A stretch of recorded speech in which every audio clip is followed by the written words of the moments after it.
देखिए, ये दो उदाहरण और लेते हैं अपन, इसमें भी समांगता का नियम अपन चेक करते हैं कि लागू होता है कि नहीं। समझे इसको अच्छे से।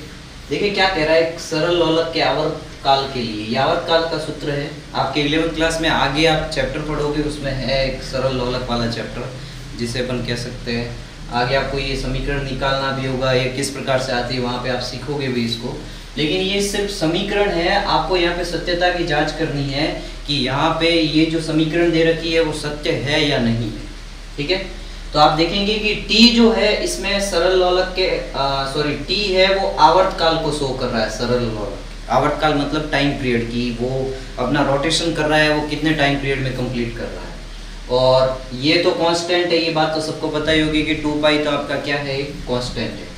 L क्या है, सरल लोलक की लंबाई दे रखी है, और G क्या है आपकी गुरुत्वीय त्वरण कहते हैं, मतलब है वो त्वरण है, और T आपका आवर्त काल है। अब अपन इसमें चेक करेंगे तो आप देखेंगे कि इसके अंदर जो ये L है, जो T है, एक पद तो इस तरफ ये है आपका T वाला, ये भी बात समझ में आ रही होगी आपको।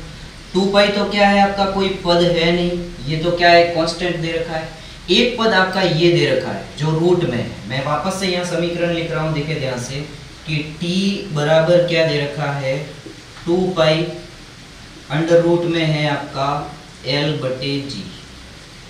अब एक पद ये है, सबसे पहले मैं अगर t की विमाएं निकालूं तो t का क्या होता है, आप बोलोगे सर सेकंड होता है, और सेकंड के लिए अपन किसका यूज करते हैं, तो सेकंड के लिए जो यूज करते हैं अपन वो करते हैं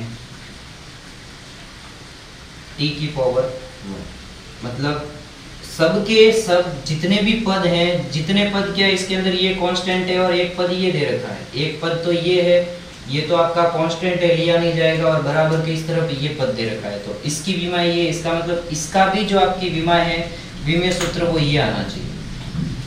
अब इसका आने से पहले मैं आप लोगों को थोड़ा सा इसको सॉल्व कर लेते हैं, अपन सिंपल बना देते। अगर मैं सिंपल बनाता तो ये क्या बन जाता, आप लोगों को अगर मैं अंडर रूट हटाना चाहता हूँ इधर, तो ये क्या बन जाता, दोनों तरफ वर्ग करना पड़ता है, दोनों तरफ वर्ग करना पड़ता है। ये कांस्टेंट है, इस कांस्टेंट को मैं अगर कांस्टेंट ही रहने देता हूँ, या फिर मैं ऐसे भी लिख सकता हूँ, वर्ग कर रहा हूँ, इसका भी वर्ग कर रहा हूँ इधर, और इसका भी वर्ग कर रहा हूँ, तो t का स्क्वायर हो गया, ये 4 पाई स्क्वायर हो गया, और इसका वर्ग किया तो ये आपका अंडर रूट हट जाएगा और L बटे G आ जाएगा। ये चीज़ आपको समझ में आ रही होगी। ये मैंने कुछ भी नहीं किया, इसका स्क्वायर हो गया, ये कांस्टेंट का स्क्वायर हो गया, और ये आपका इसका स्क्वायर हो गया। समझनी है इस चीज़ को। अब आप देखें, अब अपन निकालेंगे t का, तो t का क्या होगा, तो आप बोलोगे कि सर t जो है उस t का हो जाएगा, आवर्त काल का जो है वो आपका आ जाएगा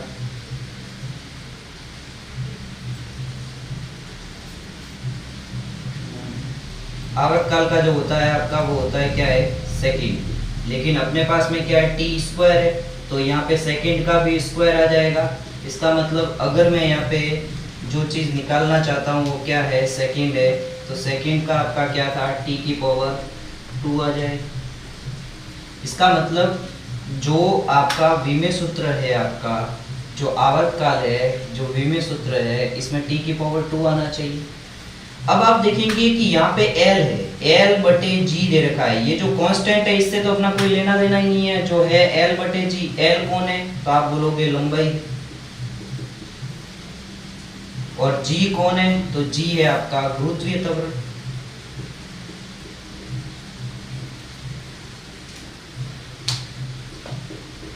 ठीक है, गुरुत्वीय त्वरण है, तो अगर मैं इसको सॉल्व करूं तो इसको मैं क्या लिख सकता हूं, लंबाई के लिए क्या होता है इसका मात्रक मीटर, और इधर आ जाएगा m, और ऊपर चला जाएगा s की पावर 2, क्योंकि ms-2 होता है। अगर मैं इसको ऊपर भेजूंगा तो प्लस में बदल जाएगा।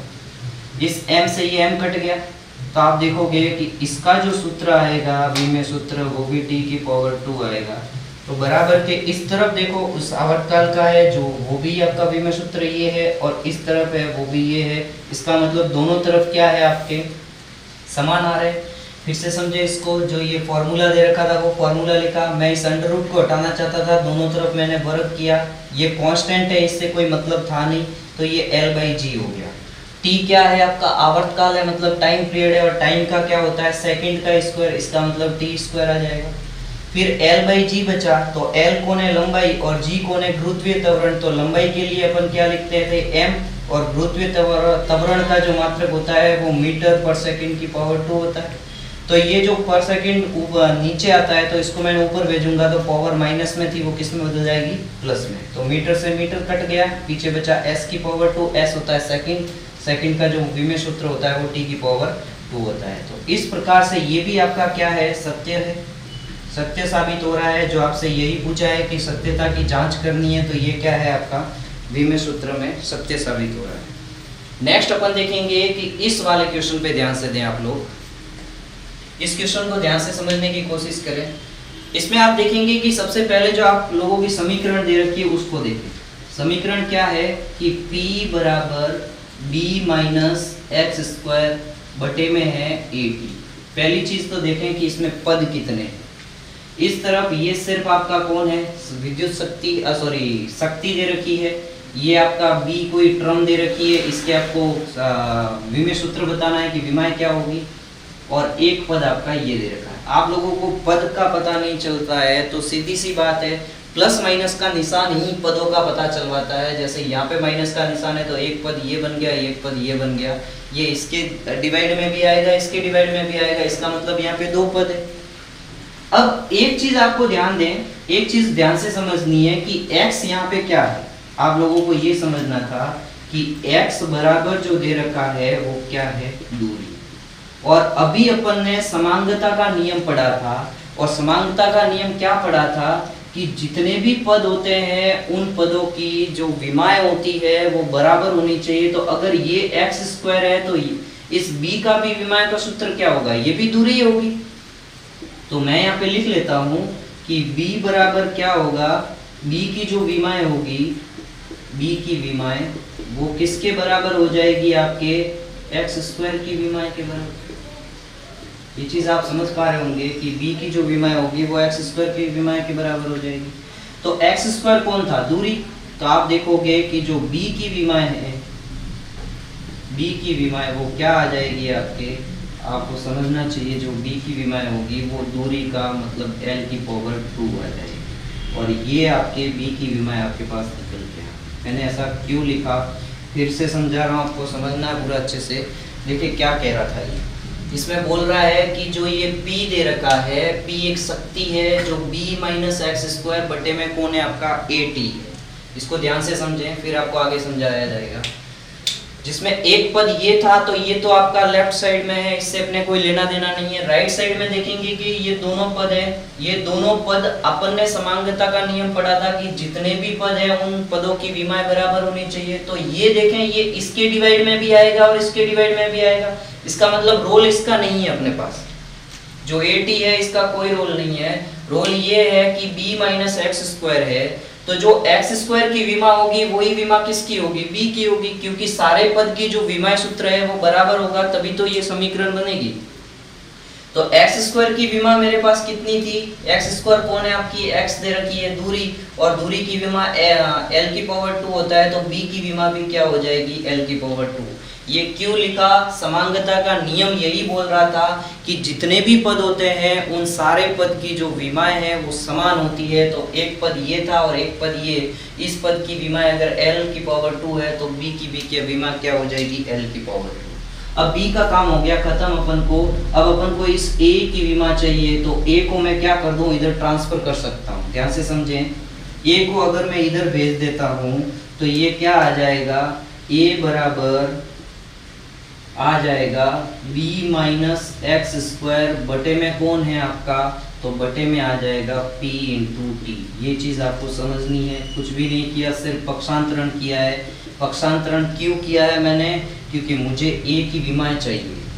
अब देखें गौर से, आप सबको पता होगा कि p है, इस p का सबसे पहले अपन को क्या निकालनी पड़ेगी, हर चीज की विमाएं। अब ऊपर तो आपका ये क्या है सेम था, इसकी तो विमाएं अगर मैं निकालता भी हूं तो क्या आ जाएगा, देखें a में अपन इधर देखते भी हैं तो क्या आएगा a का, तो ऊपर तो आपका क्या था सिर्फ दूरी का स्क्वायर है, इसका मतलब l की पावर 2 ही तो आएगी विमा। ये चीज आपको समझनी है। अब आप देखेंगे कि नीचे मेरे को पी की मेरे को अभी भी नहीं पता, लेकिन ये जो टी है ये क्या है, समय है, और समय का सबको पता होगा कि क्या आता है, टी की पावर 1। ये चीज आपको क्लियर होनी चाहिए, समझ रहे हो इस बात को। अब आप देखेंगे कि पी, वैसे मैंने आपको उस दिन भी करवाया था, फिर से आप लोगों को थोड़ा सा रिवाइज करवा रहा हूँ। इस तरफ देखें कि पी बराबर क्या होता है, तो पी बराबर होता है कार्य बटा समय। ये चीज आपको क्लियर हो पा रही होगी। आप देखें कि कार्य, फिर अपन देखेंगे कि कार्य की जगह पे मैं क्या लिख सकता हूं, तो आप कहोगे कि सर कार्य की जगह होता है बल गुणा विस्थापन, होता है कि नहीं, बिल्कुल सही, बल गुणा विस्थापन होता है, और बटे में कौन है आपका, बटे में है आपका समय। समझे इसको अच्छे से। अब देखें, इसको मैं निकालना सिखा रहा हूं, वैसे ऐसे करना नहीं है आप लोगों को। और P बराबर, जिसको नहीं आता है वो देखें, P बराबर बल में कौन आता है आप लोगों का, तो आप बोलोगे M इंटू ए, गुणा में कौन है ये है आपकी दूरी या विस्थापन कह सकते हैं S, और बटे में कौन है T, मतलब समय। अब आप देखेंगे कि जो M है वो कौन है, द्रव्यमान है। M कौन है यहाँ पे, द्रव्यमान गुणा त्वरण, और ये गुणा विस्थापन, बटे में कौन आ गया, समय। द्रव्यमान के लिए अगर मैं इसका सूत्र बनाऊं, तो द्रव्यमान के लिए विमेय सूत्र क्या आ जाएगा, m की पावर 1। A के लिए आप सबको पता होगा कि द्रव्यमान के लिए अपन किस में लिखते थे, kg में, और A के लिए क्या था, ms की पावर -2, और ये विस्थापन के लिए फिर कौन आ गया आपका, दूरी, मतलब m आ जाएगा मीटर, और बटे में कौन है आपका, बटे में है आपकी सेकंड की पावर 1। अब आप देखोगे कि ये जो t की पावर 2, सॉरी s की पावर -2 है, ये अगर बटे में आ जाएगी तो ये जो s की पावर है वो कितनी हो जाएगी, आप देखेंगे कि p बराबर क्या आ जाएगा, kg m s की power 3, kg into M S की पावर 3 जो है वो माइनस में हो जाएगी, और गुणा में वापस कौन आ जाएगा आपका, m आ जाएगा। ये आप लोगों के इसका क्या है, ये सिर्फ अभी मात्रक निकला है। क्या निकला है, इसका मात्रक निकला है। देखें इधर ध्यान से, जो आप लोगों का क्लियर हो रहा है। तो यहाँ पे P का अगर मैं विमेय सूत्र निकालता हूं तो क्या बनेगा, kg मतलब मास है, तो m की पावर 1, m और m ये दोनों मीटर है, मतलब लंबाई है, तो l की पावर 2, और ये आपका कौन था, समय था, तो t की पावर कितनी आ जाएगी, -3। ये आपके शक्ति का विमेय सूत्र बना है। डायरेक्टली याद रखना है, कुछ एक टर्म्स है, लेकिन अगर कोई बिल्कुल ही नहीं जानता है उसके लिए सबसे पहले क्या देखना है, P बराबर होता है कार्य बटा समय। P बराबर था, कार्य की जगह में बल गुणा विस्थापन लिख सकता हूँ, बटे में कौन है, समय है, और बल की जगह में m इंटू ए, ये फॉर्मूला है, द्रव्यमान गुणा त्वरण, और विस्थापन की जगह अपन ने s लिख लिया, और समय की जगह क्या आ गया, t आ गया। अब देखोगे कि आप द्रव्यमान की जगह kg लिखते हो, और a आपका त्वरण है, त्वरण की जगह ms -2, और ये है आपका दूरी, दूरी के लिए मीटर आ जाएगा, और सेकंड का s की पावर 1 आ जाएगा। फिर kg का kg रहा, ये s की पावर 1 नीचे की तरफ है, हर में है, इसको ऊपर भेजूंगा तो पावर 3 हो जाएगी माइनस की, और m की जगह मीटर ही है, मीटर ही रहने दें।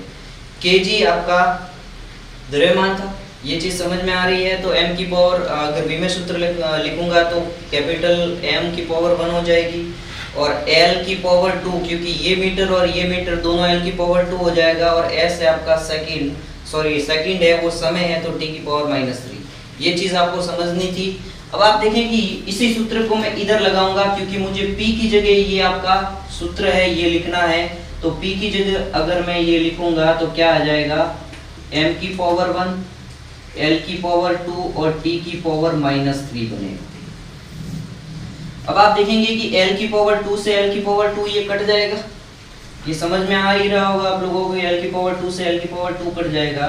तो जो ये a था, इस a का अगर मैं विमेय सूत्र निकालूंगा तो वो क्या बन के आ रहा है, इस एक m को ऊपर भेजूंगा तो m की पावर -1, ये t और ये प्लस का है और ये माइनस का है, तो यहाँ पे बचेगा कौन, t की पावर 2 बचेगा सिर्फ। ये चीज आपको समझनी है, 3 थी पावर में, ये जो माइनस में था और ये प्लस में था, तो t की पावर 2 इधर आपका प्लस में है, तो यहाँ l की पावर क्या हो जाएगी, l की पावर 0 है, क्योंकि l तो कैंसिल आउट हो गया है। अब यहाँ पे t की पावर कितनी हो जाएगी -2, और इस प्रकार से ये आपके जो a कोई भी टर्म होगी उसका विमेय सूत्र आपके सामने ये निकल के आया। इतना आप लोगों को सरलता से समझाया है। फिर एक बार फिर से इसी एग्जाम्पल को रिपीट कर रहा हूँ कि ये संबंध है P मतलब शक्ति बराबर B माइनस x, दूरी है एक आपका कोई टर्म है, यहाँ a त्वरण नहीं है, ये चीज ध्यान दें, इसने खुला लिखा हुआ है, a और b की विमाएं ज्ञात करनी है, और t आपका क्या है समय है। तो इसी प्रकार से अभी समांगता का जो नियम था उस हिसाब से x² दूरी था, एक पद ये है और b भी एक पद था। इसका मतलब अगर x² दूरी है तो b भी कोई दूरी की मात्रक है, इसका मतलब b की विमाएं और x² की विमाएं बराबर हो जाएगी। तो b की विमा क्या हो जाएगी l की पावर 2। इसका मतलब जो आपसे सवाल में पूछा था b की विमा हमने ज्ञात कर ली, अब अपन को किसकी विमा ज्ञात करनी थी a की। जब मुझे a की विमा ज्ञात करनी है तो मुझे क्या करना पड़ेगा कि जो p है उसको मैं पक्षांतरण करके इधर ला दूंगा और a पहुंच जाएगा इधर, ये आपके पास a पहुंच गया। तो अब देखें कि ये ऊपर वाला था, दोनों पदों की विमाएं हैं वो समान थी, तो l की पावर 2 आ गया ऊपर, तो और नीचे आप देखोगे कि p की विमाएं मैंने आपको बहुत ही सरलता से निकाल के बताया कि ये आ गया, और समय के लिए t की पावर 1, L2 से L2 कैंसिल आउट हो गया, और t की पावर -3 और t की पावर +1, इसका मतलब -2 बचेगा, और ये जो ऊपर चली जाएगी तो आप देखोगे ये ऊपर चली जाएगी तो प्लस का हो जाएगा। ये देखें ये -2 बचेगा और ये ऊपर चले जाएगा तो +2 बनेगा। इस चीज का आप लोगों को ख्याल रखना है। और ये आपका था एक दो एग्जाम्पल समांगता के नियम के जो समझाने थे, मैंने आपको समझाया समांगता का नियम क्या कहता था या सिद्धांत क्या कहता है कि किसी भी भौतिक राशि के जो भी भौतिक संबंध होंगे उनके प्रत्येक पद की जो विमाएं है वो समान आनी चाहिए। आपने देखा इधर भी विमाएं थी, इधर भी विमाएं थी जो समान है। इस तरफ आपने देखा इस पद की और इस पद की विमाएं समान थी, तो b की वैल्यू मुझे मिल गई, p और a की वैल्यू चाहिए थी तो पक्षांतरण करके निकाल दी। तो इस प्रकार से ये जो समांगता का नियम था विमाएं का ये कंप्लीट हो गया। अब आपके चैप्टर में जो मात्रक और विमाएं था वो कंप्लीट हो गया। अब इसके मापन के लिए क्या क्या होता है, उसकी त्रुटि के लिए क्या क्या होते हैं वो अपन आगे पढ़ेंगे। Thank you.